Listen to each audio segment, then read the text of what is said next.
Bab 767 Kupeluk Kaki Babi. Walau Devan biasanya tidak bernyanyi, tapi sebenarnya dia bisa nyanyi dengan baik. Nikita suka padanya bukan cuma karena dia mendonorkan ginjalnya, tapi juga karena dia bisa bernyanyi dengan baik. Devan ikut dalam irama Asmodes bukan untuk dapat juara satu tapi untuk mendapat cairan penguat, kan? Kalau jumlahnya cukup, dia akan mengambilnya. Devan tentu tak takut nyanyi. Lagi pula, di dunianya, dia banyak menyanyi lagu-lagu rohani. Orang dunia ini pasti belum pernah mendengarnya. Lakukan beberapa serangan saja dan bisa mengalahkan lawan dengan cepat. Baiklah, aku akan mengantarmu, lagi pula anakku juga ikut. Aku sudah bilang untuk tak ikut, tapi dia tak mendengarkanku. Paman Renden menghembuskan napas. Untuk ikut irama Asmodes, tak perlu cairan penguat. Asal bisa lulus audisi, bisa ikut dengan gratis. Itu kabar baik untuk Devan. Dia tak mau buat masalah. Lagi pula, dia cuma punya satu senjata andalan sekarang, perubahan Kirin. Dan paling cuma dipakai di waktu-waktu mendesak. Tak lama kemudian Devan dan paman itu pun mendaftar. Selama audisi, Devan kaget. Dia pikir, orang-orang yang berani audisi pasti punya kemampuan. Tapi ternyata, orang yang menyanyi demi uang, menyanyinya sangat buruk. Nyanyian mereka makin buruk dari yang terakhir. Intinya, kebanyakan lulus audisi. Sepertinya tingkat musik di benua Asmodes. Cuma begitu, Devan pun makin percaya diri. Mereka saja bisa lulus audisi. Dia pasti mudah dapat peringkat 1, kan? Kemudian, tampillah orang yang bisa menyanyi. Tapi pria itu baru menyanyi beberapa baris. Tapi dia langsung diusir oleh siluman kuda. Kamu nyanyi apa? Menjijikkan, pergi. Siluman kuda memaki pria itu. Devan pun kaget waktu melihatnya. Apa soal bakat menyanyi juga terbalik. Makin jelek nyanyinya, maka makin disukai. Dia terus mengamati. Dan dia pun sadar, ternyata benar. Devan pun kebingungan. Dia sudah menyiapkan beberapa lagu lama Antares. Sudah siap untuk membuat mereka kagum. Tapi dia tak bisa memakai semuanya. Sudah terlambat untuk menyiapkan sekarang. Akhirnya, tiba giliran Devan. Dia pun mau tak mau harus maju. Dia cuma perlu nyanyi jelek, kan? Dia pun dengan cepat berpikir. Dan akhirnya memilih satu lagi. Tapi dia cuma menyanyikan 2 baris. Lalu berhenti. Itu kamu sebut lagu, kampungan, pergi. Orang yang menyeleksi itu pun berkata tanpa rasa sopan sedikit pun. Devan mau bicara. Dia pun berpikir, dia sudah nyanyi jelek, kan? Dan tak bisa. Kamu itu nyanyi apa? Biar siluman burung tunjukkan caranya. Seorang siluman kuda pun. Jelas sekali mereka pikir nyanyiannya buruk. Seorang wanita dengan wajah ayam langsung dipanggil. Biar ditunjukkan caranya dengan benar. Orang-orang melihat wanita dengan wajah ayam itu. Memintanya dengan sopan. Wanita dengan wajah ayam itu pun buak suara. Kokok petok. Terdengarlah suara ayam berkokok. Devan pun tak percaya. Itu cuma suara ayam berkokok, kan? Mereka sebut itu lagu. Hebat. Tapi sehabis ayam itu berkokok, para siluman kuda pun bertepuk tangan dengan meriah. Memang hebat Antan penyanyi nomor 1. Reputasinya tak bohong. Benar, senang sekali rasanya bisa mendengarmu nyanyi. Dasar sampah, kamu tahu kamu nyanyi apa? sana kembali dan latihan lagi. Siluman kuda itu pun sudah mau mengusirnya. Lagi pula, nyanyiannya juga jelek. Tak sampai standar mereka. Itu, Tuan Siluman Kuda, aku masih ada lagu lain. Tolong beri aku satu peluang lagi, ucap Devan. Karena kamu kelihatan tulus, aku beri kamu satu peluang lagi. Tapi, kalau kamu tak bagus nanti, akibatnya tak main-main. Siluman kuda itu menghentakkan kakinya. Ternyata kakinya juga seperti kaki kuda. Devan membersihkan tenggorokannya dan mulai nyanyi. Waktu dia buka mulut, orang-orang pun kaget. Kupeluk kaki babi, kupeluk kaki babi. Sehabis Devan selesai nyanyi, orang-orang tepuk tangan. Para siluman kuda pun sama. Mereka kagum waktu mendengarnya. Tak kusangka aku bisa mendengar lagu seindah itu selagi aku hidup. Sungguh menakjubkan. Kutarik kembali perkataanku yang bilang kamu tak bisa menyanyi. Paling tidak, lagu ini bagus. Tapi jangan sombong dulu, pertarungan sebenarnya baru akan dimulai. Dan tak akan semudah itu, akan jadi lebih susah nanti. Siluman kuda menepuk bahu Devan. Bagi juri audisi itu pun, mereka seakan mendapat harta karun. Dia dapat tiket langsung ke final. Devan cuma mau mencoba. Lagu tadi judulnya, Kaki Babi. Tak disangka, bisa langsung membawanya ke final. Ini memang lagu rohani Antares yang hebat. Devan pun cuma bisa bilang hebat. Devan langsung diberi sabotol cairan penguat.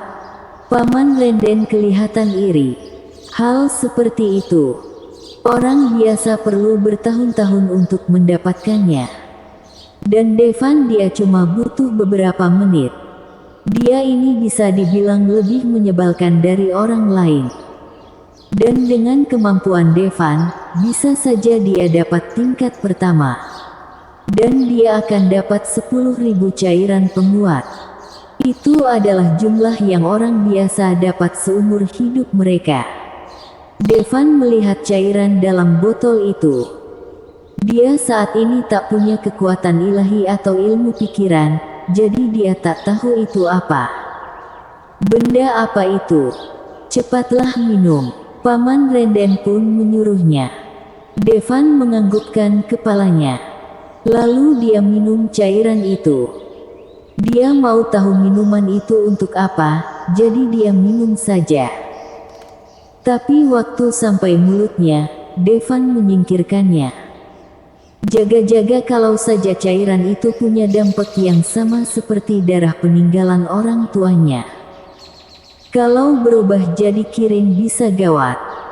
Walau perubahan kirin membuatnya punya kekuatan tempur yang sangat besar, tapi akan susah keluar dari keadaan kirin. Dan cuma ada Paman Renden di sebelahnya.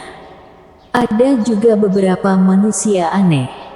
Siluman kuda dan siluman burung. Bahkan kalau Devan harus mati, dia tak mau memulai perubahan kirin di tempat ini. Itu, Paman, kamu minumlah. Devan memberikan cairan penguat itu Paman Renden. Kalau mau tahu dampaknya, tak perlu diminum sendiri. Mata Paman Renden terbelalak waktu mendengarnya. Dia seakan tak percaya dengan telinganya sendiri. Kamu memberikannya padaku. Devan buka tutupnya perlahan dan memberikannya pada Paman Renden. Seketika, badan Renden mulai berubah. Semua sel di badannya seakan mulai aktif. Mulailah terjadi perubahan. Cuma dalam beberapa menit, Renden sudah seperti orang yang beda. Badanku terasa penuh kekuatan, Paman Renden kelihatan penuh semangat. Bersambung. Bab 768 Batari minta bantuan. Bimasena, planet Kricika. Devan sudah hilang selama beberapa hari. Eliana, penguasa planet Jauza, penguasa planet Kricika, penguasa planet Kalupus dan yang lain melihat ke arah Kaisar Pembunuh. Kaisar Pembunuh saat ini satu-satunya andalan mereka. Jangan terus lihat aku juga tak tahu ada apa, ucap Kaisar Pembunuh agak kesal. Guru, tolong pikirkan solusinya dengan cepat. Junior pergi kemana? Ucap Eliana sambil menangis. Devan itu segalanya untuknya. Devan saat ini pergi, dia pun tak tahu harus apa. Aku tidak tahu, aku sudah coba semua hal, tapi tetap tak bisa merasakannya. Kaisar Pembunuh menghembuskan napas. Guru, apa Junior sudah mati? Eliana seketika jadi pucat. Dia pasti belum mati. Sebenarnya, Kaisar Pembunuh pun merasa cemas. Tapi dia merasa kalau Devan belum mati. Tutaib cuma itu yang dia rasakan. Seketika, alat komunikasi Eliana berbunyi. Dik, mana Junior? Terdengar Batari yang agak panik dari alat komunikasi. Kenapa, Kak? Eliana pun merasa ada yang salah. Itu, klan Rezan. Mereka sudah sampai di galaksi Setrena. Apa? Eliana langsung menegang. Klan Rezan, ternyata sudah sampai. Mereka benar-benar sial. Bagaimana ini? Kak, kami akan ke sana cepat. Eliana mengatakannya pada Batari, dan langsung menutup alat komunikasinya. Dia melihat ke arah penguasa planet Kricika, penguasa planet Jauza, penguasa planet Kalupus dan lainnya dengan serius. Aku tahu, aku mungkin bicara keterlaluan, tapi aku mohon ikutlah aku membantu kakak kedua. Kalau tak mau, kalian juga tak perlu pergi. Eliana mengatakan sambil menahan emosinya. Sehabis mengatakannya, dia pun mengeluarkan portal. Dia tak berharap orang-orang ini akan ikut dengannya ke planet Heteran. Dan benar, mereka semua diam. Lagi pula, Devan sekarang entah ada di mana. Mereka tak perlu bertarung untuk Devan. Apalagi penguasa planet Kalupus. Bisa dibilang, dia dan Devan tak punya urusan apa-apa lagi. Eliana pun tarik napas dalam. Dia sudah tahu akan begini. Ya sudah, begini saja. Walau dia tahu, dengan kekuatannya saja, dia tak akan banyak membantu. Dia tak bisa membiarkan klan Heteran dimusnahkan. Eliana menggeleng. Lalu dia meluncur ke portal. Kaisar Pembunuh pun ikut di sampingnya Eliana. Guru, kamu. Eliana melihat ke arah Kaisar Pembunuh keheranan. Ternyata Kaisar Pembunuh mau ikut. Batari itu muridku. Mana mungkin aku diam saja lihat muridku dihajar, ucap Kaisar Pembunuh dengan matanya yang menyipit. Baik, Eliana menganggukkan kepalanya. Waktu mereka berdua masuk portal, ada 3 wanita yang ikut. Mereka itu penguasa planet Kricika dan kedua penguasa planet Jauza. Kalian, Eliana tak mengira mereka akan ikut. Kami ini wanita Devan, kalau sesuatu terjadi ada kakak senior mana mungkin kami diam saja, ucap penguasa planet Kricika dengan serius. Benar, penguasa planet Jauza pun menganggukkan kepalanya. Walau jadi anggota terakhir keluarga mereka, dan punya beban besar untuk membangun kembali keluarga-keluarga mereka. Namun kalau tak ketemu Devan, mereka cuma akan terus sembunyi di planet mereka. Tak berani berhubungan dengan siapapun. Terus diam. Kalau terus begitu, bagaimana mereka bisa membangkitkan kembali keluarga mereka? Mereka pun sampai akhir akan di planet ini sendirian. Tapi Devan memunculkan harapan untuk mereka. Tadinya, mereka ragu. Tapi akhirnya, mereka yakin pertaruhan ini cukup besar. Kalau benar, masih ada harapan untuk membangkitkan kembali keluarga mereka. Lagi pula, Devan itu pria yang bisa membuat lubang hitam dengan tangannya. Kalau salah, tak rugi juga. Dengan penampilan mereka saat ini, sebenarnya sama saja memutus garis keturunan keluarganya. Tapi tak disangka penguasa planet Kalupus juga ikut. Sejujurnya, dia tak sungguh mau ikut. Tapi dia juga mau bertaruh. Kalau dia sendiri, dia tak pernah menyerah sebelumnya. Cuma Devan lah peluangnya. Dia cuma berharap Devan tidak mati. Waktu melihatnya, Eliana pun kelihatan senang. Walau para penguasa planet itu selalu sembunyi, tapi mereka itu tak lemah. Mereka kuat. Kalau mereka ikut, bisa meningkatkan kesempatan menang melawan klan Rezan. Mereka masuk ke portal bersama-sama. Seketika, mereka sampai di planet Heteran, benua Asmodes. Devan melihat ke arah Paman Renden yang penuh semangat di hadapannya. Dia pun menganggukkan kepalanya. Sebab, dia bisa merasakan badan Paman Renden mengalami perubahan. Kesehat fisiknya meningkat sampai 10 kali lipat. Pantas, cuma demi jadi pelayan, orang-orang rela pergi ke kota. Cairan penguat ini memberi efek yang menakjubkan. Di tempat yang tak bisa memakai kekuatan ilahi dan aturan, makin kuat tubuh, maka makin besar kekuatan bertarungnya. Devan tadinya berpikir akan makan waktu lama sehabis lolos audisi. Tapi ternyata, besoknya sudah babak final Irama Asmodes. Dia dengar perkataan Paman Renden. Pemenangnya akan dapat 10.000 cairan penguat. Waktu dia sampai di lokasi, Devan pun sadar, tempat itu benar-benar sesak. Kebanyakan siluman kuda dan siluman burung. Manusia pun banyak, tapi kebanyakan pelayan.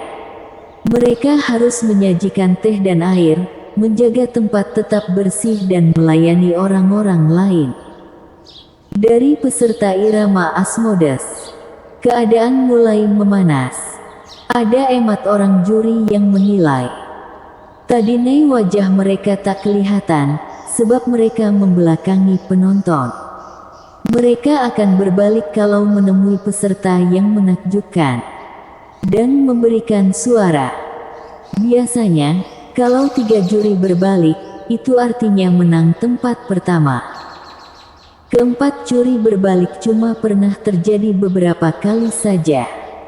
Para peserta pun mulai naik ke panggung. Mereka semua sangat jelek. Kalau tidak jelek, kelakuan mereka jelek. Makin jelek, sorakan yang didapat makin besar. Kemungkinan para juri memilih mereka pun makin besar. Di dunia ini yang jelek dan bagus terbalik. Tapi, tatapan Devan tertuju pada cairan penguat yang bertumpuk itu. Itu tujuannya. Tapi dia tak bisa membuka tas harta karunnya, dia harus membawanya dengan cara biasa. Kalau sampai dia mengalami perubahan kirim karena hadiah itu, dia tak bisa apa-apa. Namun sehabis Devan memandang sekitar, dia lebih memilih dihajar sama Pimati, daripada melakukan perubahan kirim. Apa-apa ini? Waktu giliran Devan, dia membawakan lagi, Scatterku bersambung.